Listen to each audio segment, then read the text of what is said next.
Mongolian death worm, elusive legend of the Gobi Desert. It sounds like a fantastic, lethal creature that might be found in a 1950s pulp science fiction novel or sci-fi television movie. But some people believe that a large, deadly worm-like creature called the Mongolian death worm exists in the Gobi Desert. According to British biologist Carl Schucker in his book The Unexplained, An Illustrated Guide to the World's Paranormal Mysteries, 2002, Metro Books, one of the world's most sensational creatures may be concealed amid the sands of the southern Gobi Desert. It is said to resemble a large fat worm, up to 1 meter, 3 feet, long and dark red in color, with spike-like projections at both ends. It spends much of its time hidden beneath the desert sands, but whenever one is spotted lying on the surface it is scrupulously avoided by the locals. According to legend, the dreaded Mongolian death worm, which local people call Algoy Korkoy or loosely translated, large intestine worm, has lived up to its name.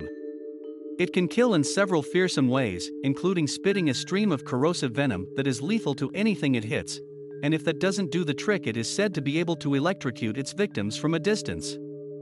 Rarely seen and never photographed, it was mentioned in a 1926 book by paleontologist Roy Chapman Andrews, who didn't believe in the animal's existence, but noted that stories of it circulated in Mongolia. Seeking the death worm.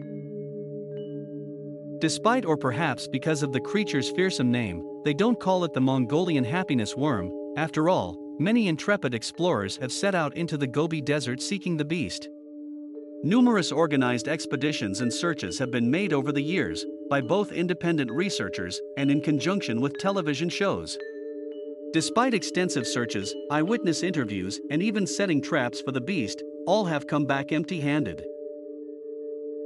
Many of those who believe in the creature acknowledge that there is no hard evidence of its existence, but instead believe that legends and stories of them must have some basis in historical truth. The descriptions, mostly second and third-hand stories, from different places and times are too similar, they believe, to be anything but independent eyewitness reports. From a folkloric perspective, however, this is simply a sign that legends and stories of the death worm have spread throughout the region, as commonly happens through trade and travel. Many people around the world can offer very similar descriptions of dragons, leprechauns, mermaids, and other fantastic, presumably non-existent, creatures not from personal experience, but from hearing about them from others. So is there a real animal behind the stories and legends? It seems doubtful. Compared to the North American Bigfoot or the Himalayan Yeti, for which there are dozens or hundreds of alleged footprints, photographs, for example, there is virtually no evidence of its existence. Consider also that no live or dead ones have been found. Every other creature known to exist has left behind a dead body or skeleton. In fact, the Gobi would likely preserve carcasses of the animal, due to the relative lack of predators and hot desert winds that slow decomposition. Inhabitants of the Gobi are aware of the global interest in their mystery monster, as well as offers of rich rewards for one of the creatures, live or dead, and if one was found it would surely come to light. Legends and evidence.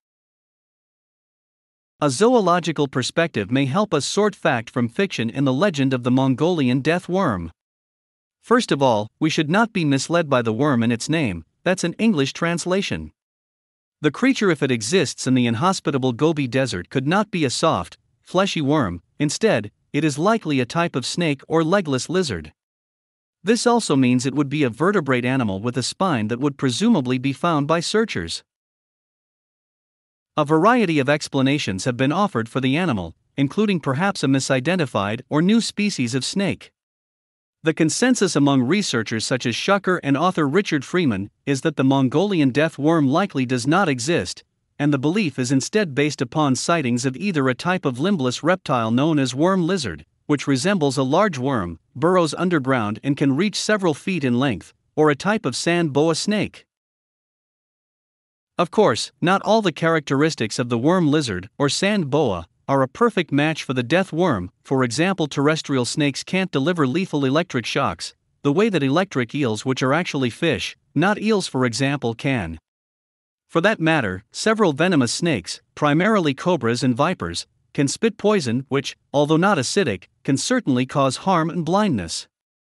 Yet these reputed characteristics are based not on hard data, but myths and stories. Some accounts of the death worm even claim that its venomous spittle can corrode metal instantly, which is physically impossible. With allowances made for the exaggeration found in rumor, legend, and folklore, the worm lizard or a sand snake seem likely candidates.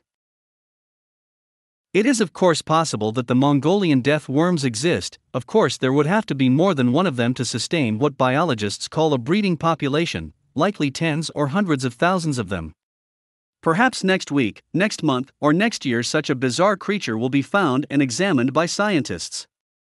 Until then it seems likely that Roy Chapman Andrews' assessment nearly a century ago was correct. The creature is merely legend.